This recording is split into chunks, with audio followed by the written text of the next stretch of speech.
This presentation is Catching Insider Data Theft with Stochastic Forensics. Jonathan Grier is an independent security consultant who works with clients around the country with forensics and security issues. He is presenting today about a new method that he has developed to detect insider data theft. Let's give him a hand.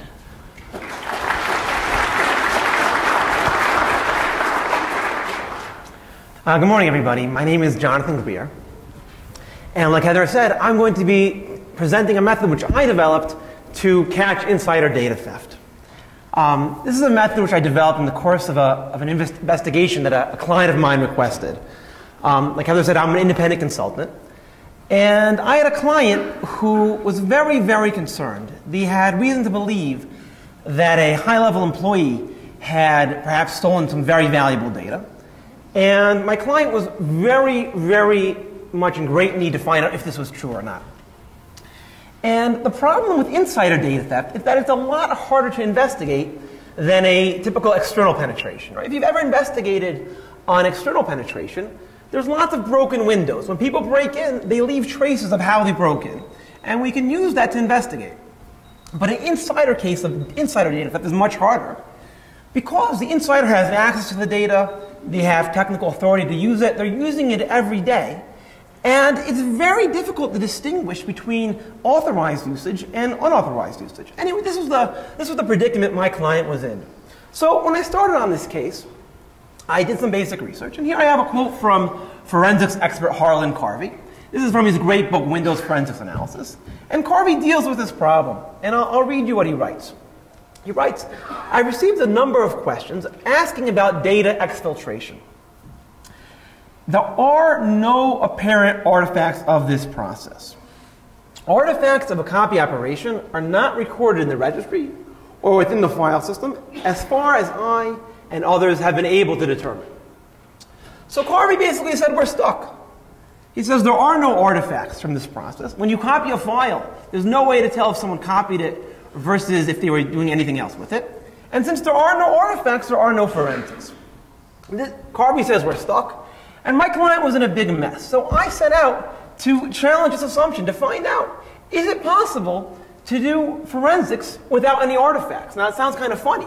Normally, the way we do forensics is we look for artifacts and we piece those artifacts back together to figure out what the person did. But maybe there are some novel approaches, some new ways to doing forensics. So let's take a big step back and forget about forensics for a moment. Let's look at a file system. Now imagine, this is just a typical folder on any computer. Imagine that I sat down and I was using this folder. I was using it for 20 minutes. And when I got up, I asked you, please take a look at the file system, examine it, and figure out, what was I doing? Was I using it in the course of doing my business, or was I copying this entire folder? So what might you do to figure that out? Well, we know there's something called an access timestamp. Whenever I open a file or a folder, the OS will record the time it was last opened. For instance, if today at January 26th at 3 p.m. I open up a file, let's say the McCarthy-Smith document, the operating system will write down it was last opened at 3 p.m. January 26th. Now that's a very short-lived data. If tomorrow you open it up, it will throw out the 3 p.m. from today and write down January 27th at 11 a.m. Just records the time of last access. Okay. But what would happen if I was just using this routinely? Well, I might open up the Project Aurora folder, open up the engineering folder, open up the test folder, open up the heat spreadsheet, and then open up the vibration spreadsheet, look at it for a few minutes. I might get a coffee and come back, immediately open up the McCarthy-Smith document, go back to the blueprint document, jumping around the folder as I'm doing my business. If you would look at the system when I got up, and you would look at the access timestamps on the system, you'd see pretty much a random pattern. Open this up, jumped over here, got a coffee, jumped over there. Okay, great. Nothing here is very significant, nothing here is very interesting. The fact that this was opened at 9:13 versus 9:14 doesn't really tell us anything we need to know. Okay, great. Now let's imagine that instead of using it to do my business, I copied it somehow. I put it in a USB drive, I loaded it off the network, however I copied it. So what would happen now when I decided to copy the Aurora folder? Well, Windows would open up the Aurora folder. It would enumerate its contents. It would see that there's the engineering folder inside. It would open that up, see that that folder has some subfolders. It would descend down, open up the first subfolder, look what's inside it, the blueprint file, open up that file, copy that file up, and keep on going in a very well-ordered pattern. Instead of jumping around randomly, Windows would recurse down the directory through each file and each folder, copying them one by one. Now when I got up, and I handed you over the file system and said, please take a look at it, you'd see a very different pattern. Now, it's true, none of these timestamps are interesting in their own right. And there are no artifacts. But if we look at the relationships among the timestamps, that is, we look at the patterns and the properties which emerge, we see a very different type of pattern. We see a very well-ordered pattern, opening up the first folder, go to the next one, go to the next one, continuously descending down in a very well-ordered pattern. None of these timestamps tell us anything, but the relationships among them cause certain properties and patterns to emerge which are quite significant.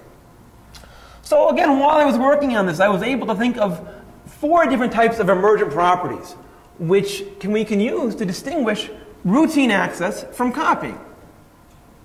Routine access is selective. Right? I open some folders and some files, I don't open all of them.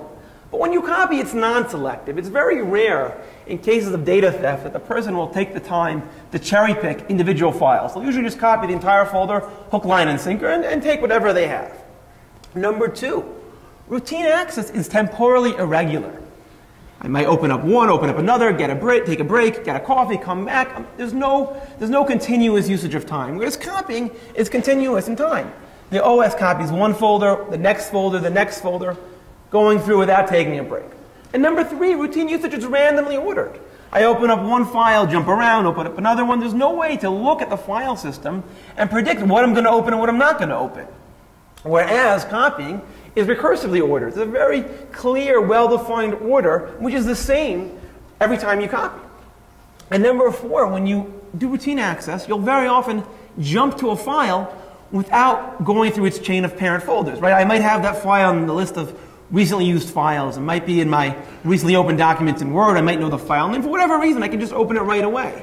Whereas when I copy a file, when I copy a folder, no child is going to be opened before we get to the parent. So with these 4 characteristics, these 4 emergent properties, we can in fact distinguish routine access from copying. So without any artifacts, we can do forensics. Now this idea, it's a very novel idea, but it's very simple. It prompted a colleague of mine to say, slap your head and say, duh, wish I thought of that. Okay. So these are ideas going through my mind when I'm trying to solve the case. Of course, this is useless so far in the real world. Right? I gave you the luxury of looking at the computer 20 minutes after I used it. But in real life, you don't have that luxury. In real life, when you're in an investigation of data theft, you're coming in days later, weeks later, sometimes months later. We heard yesterday the keynote Sean Henry from the FBI said about cases where they're coming in years later. And timestamps, like we said, don't last. The second I get up and someone else sits down to use that folder, they're going to be overwriting all those access timestamps. The second they open something up, they're overriding the time that I opened it up. That's the first problem with what we have so far. And the second problem is that, okay, great, so these properties distinguish copying from routine access, but there might be other types of access besides routine access and besides data theft which have similar properties, right? If you've ever used the grep command and done a recursive grep searching through folders and folders, maybe that causes similar patterns. Okay, so we're gonna explore both of these problems. Let's start with the first. So like I said, seemingly this method is worthless unless we're investigating right afterwards. Because the second I get up and someone else uses it, all that timestamp information is overridden. Okay. Here's where the idea of stochastic forensics come into place. A stochastic process, by definition, is something which is unpredictable, but it's unpredictable in a precise way. The classic example of this is physics when we want to look at a gas. Imagine we're trying to study a gas, and the gas has zillions and zillions of particles. Each one of them is vibrating and bouncing around and jiggling in very complex ways. And if we wanted to use Newtonian physics to analyze the gas, we're stuck. We just don't have enough information to do it. Even though we believe that all the particles of the gas follow laws of physics that Newton discovered, we just don't have enough information. It's too unpredictable for us to apply them. So along came Boltzmann and other physicists, and they invented something called stochastic mechanics, which basically says, it's true, we don't know the properties of every particle. And we don't need to know them, but we can make statistical models of how particles behave. And precisely because there are zillions of particles, the law of large numbers holds true. We don't need to predict every individual particle. We can talk about trends. And we can use those statistical trends when we use the language of math to make big predictions about how the gas will behave as a whole. So the question I wondered is, can we apply this to forensics without knowing that much about who did what in the intervening months between the data theft and the investigation? Can we build a model of how file systems are used and look for patterns which survive all that intermittent usage? So let's make two observations. The first observation that I want to make is that I said timestamps are overridden. That's true, but they're not overridden arbitrarily. There's a very important invariant which is maintained, and that's barring tampering or malfunction. When a timestamp is overridden, its value will always increase. It will never decrease. For instance, if I open a file today, July 26, you come back from a month from now, you don't know what date you'll see, but you'll see a date greater than or equal to July 26. Barring malfunction or tampering, you'll never see anything less than January 26. And the second observation, which we need to apply statistical reasoning, is that file usage isn't uniform. File usage varies a lot. We find that when you look on a system, that there are a few very popular files which are opened constantly every day, every hour, many times an hour. But there are thousands and thousands of files on a file system which are very rarely opened, which hang around collecting dust. To elaborate on this second observation, I have here a quote from researchers Farmer and Venema. They were researchers at IBM at the time. I'll read you what they write. The vast majority of files on two fairly typical web servers have not been used at all in the last year. Right? That's something which you can look at your own system. You'll see thousands of files. Most of them you've never opened recently. And this is a common pattern, by the way, that researchers are finding everywhere, not just in computer security, and not just in computers, but in all areas of life, even in nature we're finding them. There are many names for this. There's, some people call it a heavy tail distribution, power laws, Pareto distribution. A great example, a simple example, is in language. In every natural language known to man, we have something called Zipf's law, which says the same thing for word usage. Right? If you think about the words we use, there are 100 or 200 words we use constantly. And those 200 words, they make up about half the words in a typical sentence. If, and, the, because, way. And then if you take a dictionary, there are thousands and thousands and thousands of words that you hardly ever hear. So this principle is the same thing in file systems. There are a few files which are always opened, and a moderate amount of files which are occasionally opened, and lots of files like Farmer and Venema report which are hardly ever opened. So what can we do with these observations? Well, like we said, when I copy the folder, all of its contents will have an access timestamp equal to the time of copying. If I come back and I investigate several weeks later, the first observation that I made tells me that all the files will have an access timestamp greater than or equal to the time of copying. None will be less than the time of copying. And the second observation tells me that there will be many files who, even weeks later, assuming the folder that was copied was large enough that we can use statistical reasoning, that we can apply the law of averages, but dealing with a large folder, we'll have many files whose access timestamp is still equal to the time of copying. These are all those unpopular files which are hardly ever opened, which collect dust, which got copied in the course of the data exfiltration, but haven't been opened since then. Okay. So as I was thinking about these ideas, I wanted to explore it a little further. And to do that, I built a simulator.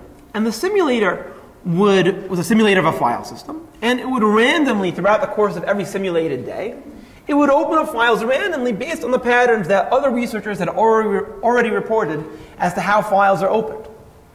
And at the end of 300 days, I plotted a histogram showing how many files were opened yesterday, how many were opened a week ago, how many were opened on a date a month ago, all the way back. And if you look, I got this heavy-tailed pattern, exactly what the researchers had predicted, where we see there's a decent amount of files that had been opened very recently, but a moderate amount of files that hadn't been opened for several weeks, and a large, long, heavy tail of files that hadn't been opened for many months, and even some files which hadn't been opened at all. And that was the exact same type of pattern which was predicted. And if you take typical file systems and you plot histograms, you'll generally see a pattern like this. Okay, great. I then ran the simulator again, but this time I made a change. I modified the simulator that on day 200, instead of just opening folders and files, it would copy the entire folder. Copy the entire thing, data exfiltration. Then I ran it for an additional 100 days, and I plotted the histogram again, this time in red. And you'll see something very interesting. It's true that in recent activity, we see very similar to the green case. And if I would just eyeball the data, I probably wouldn't notice anything. But we see two very interesting and very, very distinct differences, which jump right out of the page visually. Number one is that that heavy tail of the residual activity has completely disappeared. And the reason is because on the date of copying, all those files were open. And again, access timestamps, they go up, but they never go down. And all those unpopular files, which were just collecting dust and haven't been open for 6 months, but on the date of copying, all of those were open. And we still see, even when we're coming in 100 days later, we still see the results of that. And then even more importantly, we see this big cluster, we see this big spike here. We see, all those files that were open on that date. So we see two things going on. I call it a cutoff cluster. It's a cutoff because no file will have an access timestamp less than the time of copying. Right? We can come in a week, a month later, we'll still see that. And it's a cluster because many of those unpopular files have timestamps equal to the time of copy. So this is what the plot is. Again, when under normal activity, lots of files haven't been opened very recently. But in the case of data exfiltration, all files were opened on that date. And the only way a file's timestamp will change is if it's opened afterwards. But it will never be before that date. And a lot of files are opened afterwards. That represents this part of the histogram. But a lot of files are never opened in the subsequent month. And therefore, they just remain in this cutoff cluster. Okay, now what about the second problem I raised? That, okay, so we've used this cutoff cluster in histograms to distinguish routine access from copying, but maybe there are other things which also cause cutoff clusters. You could say that I'm guilty of the Aristotelian fallacy called affirming the consequent. It's true that a copying will create a cutoff cluster, but the converse isn't necessarily true. Cutoff cluster doesn't logically prove copying, right? There may have been other things, and we'll talk a little bit more about this later. But there may have been other things which cause cutoff clusters, and I have no logical proof that someone copied and stole data. Maybe they ran grep. That's entirely correct. I have no logical proof, and I'm not looking in a real case for logical proof. I'm looking to investigate. I'm looking for clues. I'm looking to do detective work. And we'll talk a little bit more about what type of detective work you do, but it's very important to realize that we don't necessarily need mathematical proof, and very often when we restrict ourselves to mathematical proof, we miss out on great data. We can investigate what was going on then, what systems were in use, who was there. We'll talk more about how to investigate in a minute. But I want to just make this point for investigators, especially for people such as myself who have a background in mathematics. Very often we put on this mathematical tunnel vision and we say, unless we have some type of mathematical conclusive proof, we don't want to look at something. And that's terrible. That really deprives us of lots of sources of great information, which are very useful. I have, again, another quote from Farmer and Venema. For some reason, this quote it's not well known, but I think it's very important for people in the field. Paradoxically, however, the uncertainty can actually give a greater breadth of knowledge and more confidence in any conclusions.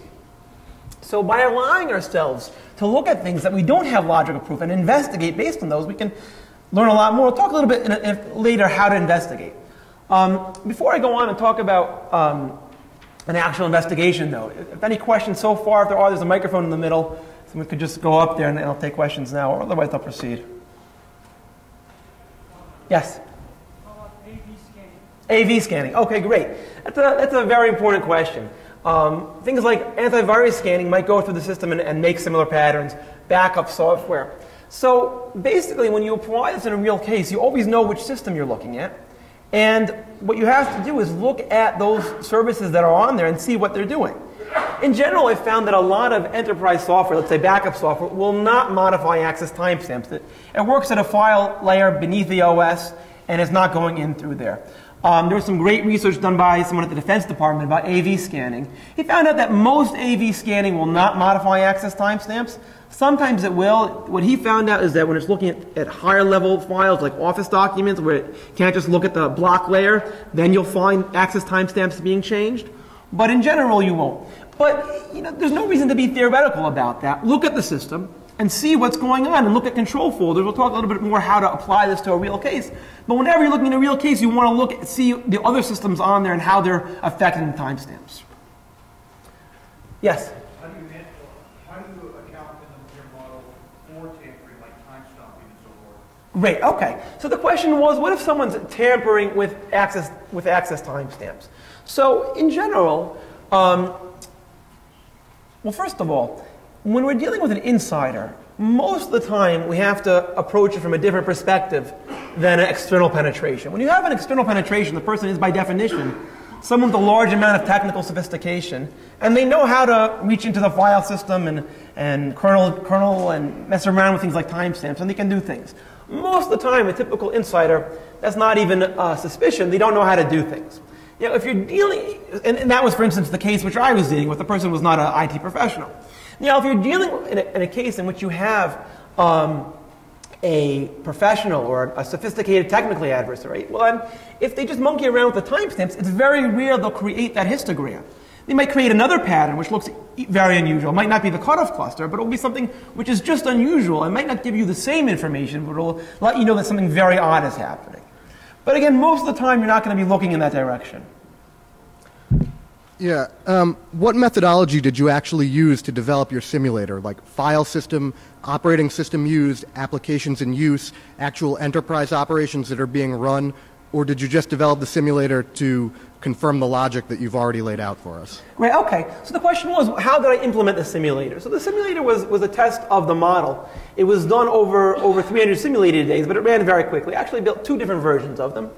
The first one was done in Python, and it uses certain mathematical equations. The second one was done using more sophisticated modeling software called AnyLogic, which is it's a modeling package which let me do lots of different types of experiments. But the simulator actually never reached into the file system. We'll talk a little bit more later what you said about what happens when you actually try this, reaching into file systems and actually copying files. What behavior do you do? At this point, it was done as a simulation. It wasn't actually using live file systems at this point. Yes?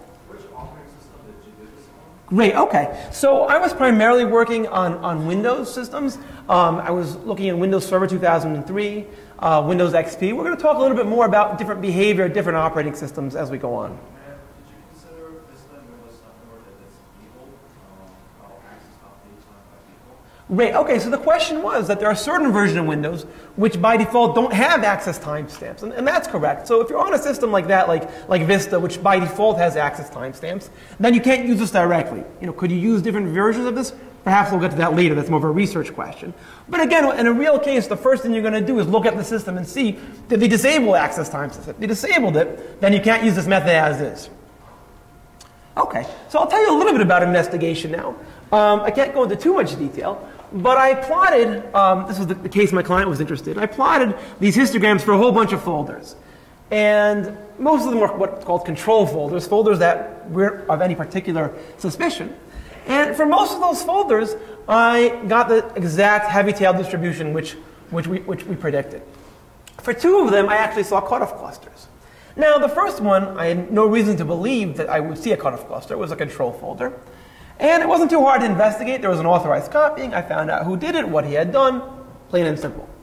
The second one really shocked me, because that was the exact folder which had the data which was suspected of being copied or being stolen.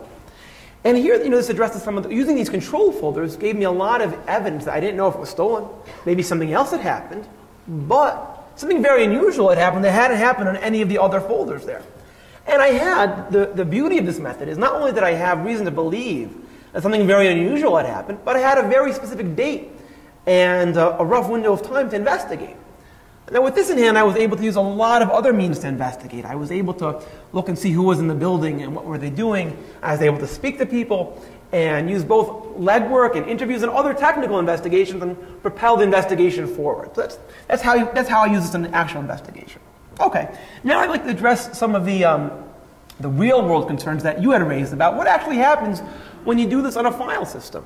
Okay, so when I first, this is way back in the lab, I jumped to the real investigation, but let's get back to the lab when I was working and trying to crack this case for my client. You know, this case was valuable enough that it wasn't a typical investigation. It was more of a research project. But I like solving problems that haven't been solved before. So when I first started looking at access timestamps, I just saw lots of noise. Lots of noise. I didn't see at all when I copied files anything that had made sense to me. I was pretty confused. And I took a step back and tried to think, is copying a file, is that even considered an access? You know, I made an assumption here that copying something should be considered an access, but perhaps my assumption is completely incorrect. So even though I was working with Windows, but I decided to start with Solaris and Unix systems because they're open source, a lot easier to figure out what's going on. And I have here part of the source code for the copy command in Solaris. And if you look, you see something interesting. How is the copy command working? What is it doing? This is only a snippet. You might not be able to see the whole thing. Does anyone notice anything? How's the command working? It's opening up the source file, reading it into a buffer, and then writing the file, the buffer back out into the destination file. It's basically not doing anything special. The entire copy is being done in user space as if it was any other source of data that you wanted to read or that you wanted to write. The fact that we're copying is of no value or no interest to the copy command. Now, it's interesting. There is no copy system primitive in POSIX. There's read and write and open and close. There's no copy primitive. Interestingly enough, in Windows there is. There's a copy file primitive provided by kernel DLL, which copies a file in one command. Now, this makes sense. Solaris, Unix, Linux are open systems. They work on the power tools philosophy, which basically says mix and match different components, use them in different ways. And there's no reason the kernel, the OS level, should be concerned at all copying a file. If you want to copy a file, do it yourself in user space. Read the file, put it into memory, write it out. And it makes sense that that would be considered an open because there's an open going on, right? I highlighted the open command there. And in fact, on Unix systems that I experimented with, I saw that copying a file did change the timestamp. However, in Windows, copy file is done with privileges in OS space. It's done using a system call. And that makes sense with the Windows philosophy. Windows is a closed system. The file system is tightly integrated into the operating system. And by integrating the copy command and giving us a copy primitive instead of using reads and writes, Microsoft can do certain optimizations which you couldn't do otherwise. So it makes sense that from the Windows perspective, and further experimentation and a little reverse engineering confirmed this, there's no open going on, there's no close going on, there's no read going on. And copying a file doesn't touch the access timestamp. This might be pretty disappointing. I don't know if I was disappointed at the time. I was still in the research phase and you used to hitting bumps at that point. But then I realized, okay, there's a copy file primitive in Windows. Is there a copy folder primitive? Does kernel allow you to copy a folder in one sweep the same way it allows you to copy a file? And there is no such thing. So how does Windows go about copying an entire folder? Well, interestingly enough, that is done in user space. You have to open up the folder, like a regular, anytime you want to open up a folder. You have to look inside its contents, like anytime you're looking inside the contents, and then copy those files individually. Wow, that's pretty neat, because a folder, a directory, is really a file also. And when my client code, my user code, wants to open up that folder and see what's inside, that's a regular read on the directory, on the folder. Not the files inside it, but the folder, the parent folder. And parent folders have access timestamps. So even though we don't have any access timestamps on the files inside, but we have access timestamps on the folders and on the directories. And when I did that, when I filtered out all the files and only looked at folders and subfolders, all the noise went away and my data fit in very nicely. And this is very gratifying. Not only had I overcome the problem, but I actually turned it into a virtue. Because now this means that in the case of copying, we're going to see something very distinctive on a Windows system. We'll see files will have one access pattern, and folders will have a completely different access pattern. And so by plotting those two separately and comparing them, it gives us even more confidence that large-scale copying took place. Okay. Now, what about accuracy, right? Anyone who's done forensics work with access timestamps. No, very often they're inaccurate. They may be off by minutes, they may be off by hours. So here, the beauty of using a stochastic-based model as opposed to an artifact-based model really shines. Because we don't really care about accuracy. We can throw in lots of noise and lots of randomness. We can even be missing part of the data. As long as we have enough to infer statistically and make those plots, the method works beautifully. Okay. So now how do you go about doing this in a real case? I don't yet have a push-button tool. I'll tell you in a few minutes about what I'm working on, but that's a while off. Right now, it's something which has to be done by hand. And my goal here is that after this session, you'll know enough to go back and apply this method yourself.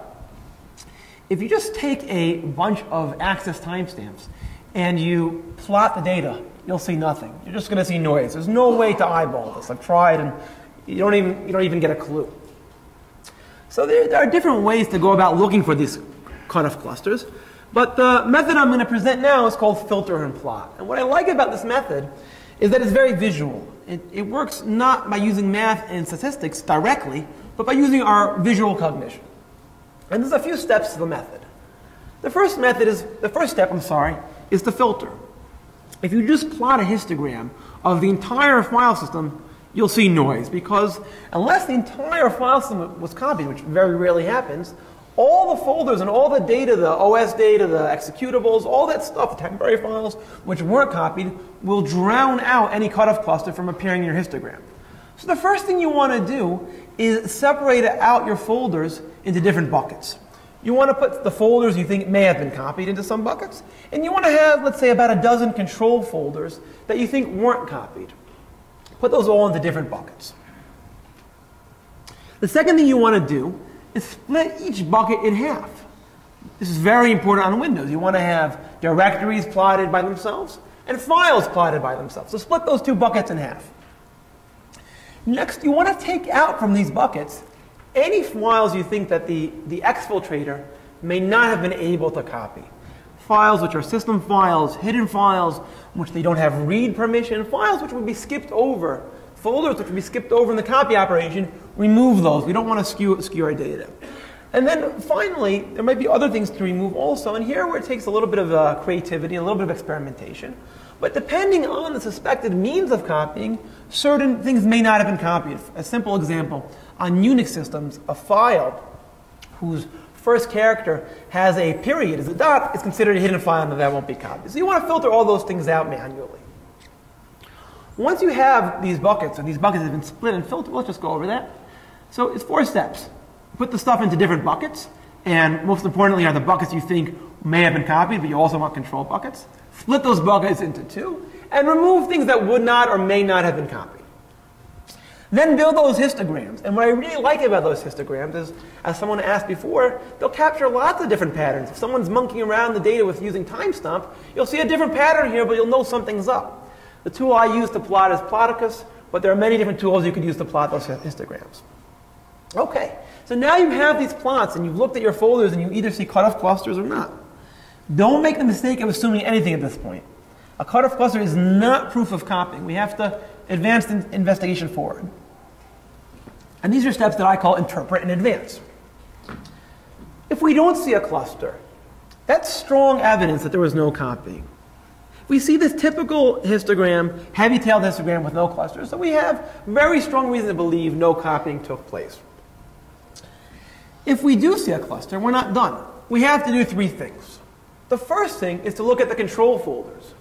If we're seeing lots of clusters, lots of different places, then it might be something unusual on the system at a system level, which is causing cutoff clusters to appear lots of places. Whereas if the control folders are pretty much absent and free of cutoff clusters, that makes the cutoff cluster on the suspected folder very, very significant and very important. The next thing we want to do is look for causes. Someone mentioned antivirus software. We want to catalog the system, look at everything that's running on it, antivirus, backup. If it's a very technical and sophisticated user base, we're going to look for command line grep and command line recursive directory listings, different types of command line options which may be causing similar things. Most offices, no one's even heard of that stuff. They're not using it. But if they are, it's pretty easy to find out. If they are, you can look in histories, you can look at the files, these tools are even installed. We want to look for other possible causes.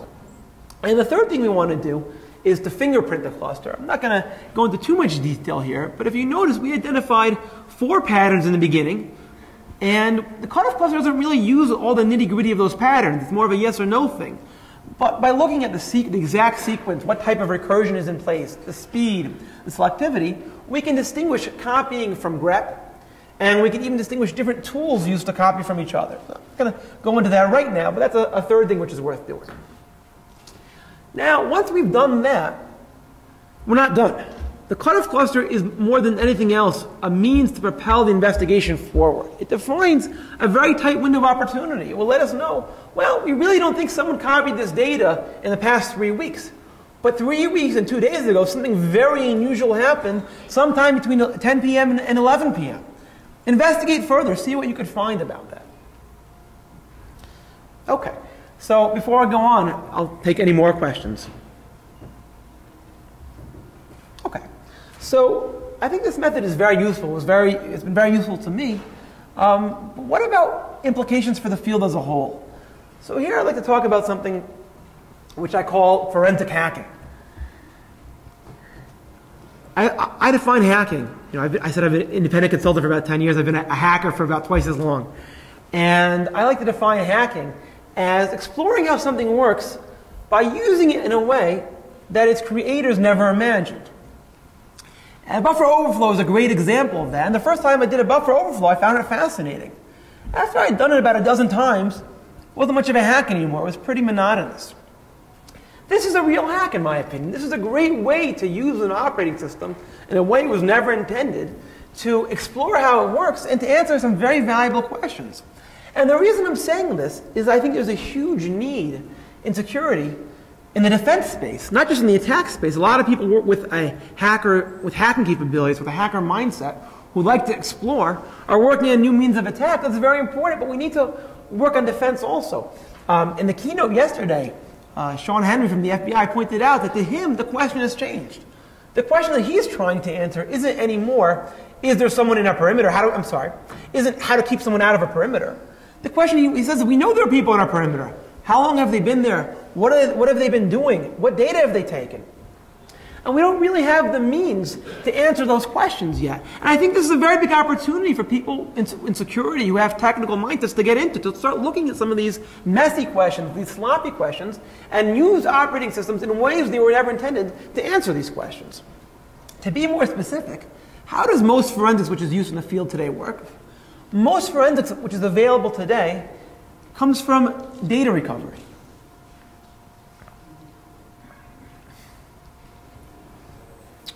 And the way it works is we start off looking at the data which survives. From the surviving data, we reconstruct the previous data. And we deliver that previous data as a deliverable, right? We might undelete files. We may reassemble files from fragments on the operating system. And we say, these are the files we found in our investigation. That's nice, but that's not really what we need. Leading researchers, leading people in law enforcement are all telling us what they really need from us is the ability to know what people did, what happened. And here classical forensics is really stuck. And I think using things like stochastic forensics really help. The beauty here of stochastic forensics is that it turns the whole process on its head. Instead of working from data and working back to reconstruct, we go in the opposite direction. We ask ourselves, what do we want to know about? In my case, it was data exfiltration. In your case, it might be other things. And we say, okay, what behavior is associated with data exfiltration? What does the system look like? We build models of how systems work, and then we say, well, okay, if this behavior went on, we'll expect a system to look one way. And if a different behavior went on, we'll expect the system to look in a different way. We can model those, and we can measure those. We might not have Aristotelian proof, but we can still learn a lot and answer some very interesting questions. And like I said, forensics is a great tool to answer these questions.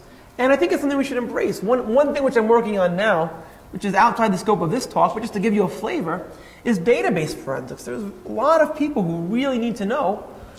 We know we had a penetration. We know we had an intrusion. What data did they steal from our database?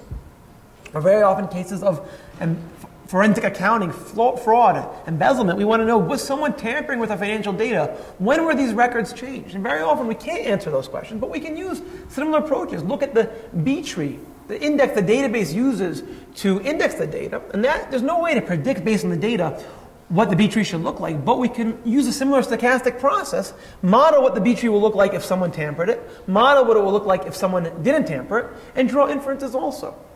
So I think there are a lot of implications to change how we do investigations. Not just be data focused and artifact focused, but actually start answering some of these sloppy questions. And these are some of the things that I'm working on now further. Number one, I said that right now this method is not a push button method.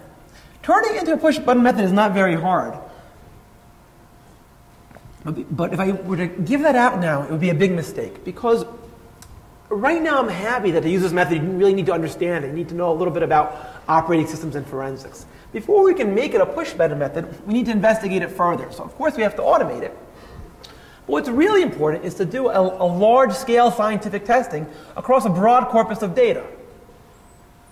There's lots of corpuses which forensic investigators and researchers use to test their methods, but most of them are narrow slices. What I really need are slices of data, not slices, captures of data for offices over months and weeks, typical offices, people accessing data in different ways.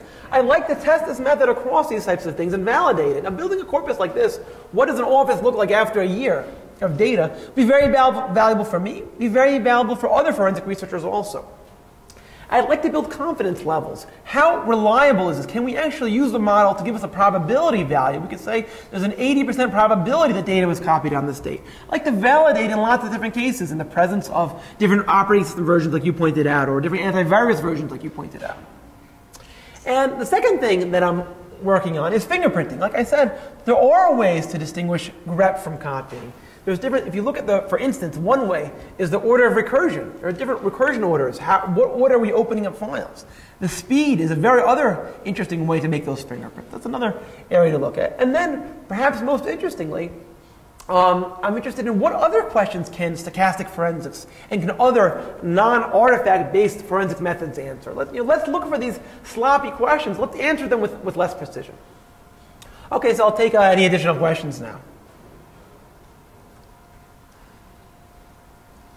Yes? Could you use the model change and look at like a central repository of data? So lots of people accessing a set of files. So different groups might have some set of files they work on usually.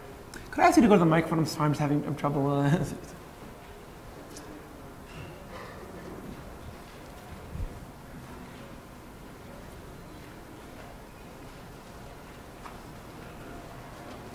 Hey, is this on? Okay, so just project. I'll listen carefully.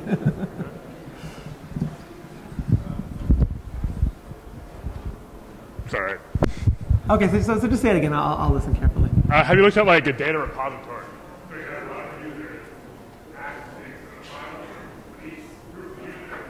It only increases the access to the set of files. Okay. So that change the model. Okay, so the question was, what if you have a large group of users, but within those groups there are certain subgroups and they're not all accessing the entire repository? So the neat thing about this heavy tail distribution is that when you zero in on it, on one part of it, you see the exact same pattern. For instance, if you would graph the distribution of word frequency in the English language, you'd see this pattern. If you would cut out one small slice of it and then zoom in on that, you see the exact same pattern also. That's a neat property of this, let's say the Pareto distribution, is that it's self-similar. As you zero in on any small subslice, you'll see the same thing. Same thing with wealth. If you take the 1,000 wealthiest people in America and you graph their wealth, you'll see that pattern. If you take just 10% of them, you'll see this exact same pattern also. So I think if you have, even if you have a subgroup which is using it in a certain way, you'll still see that heavy tail distribution within that subgroup. Okay, any other questions? Okay, thank you very much.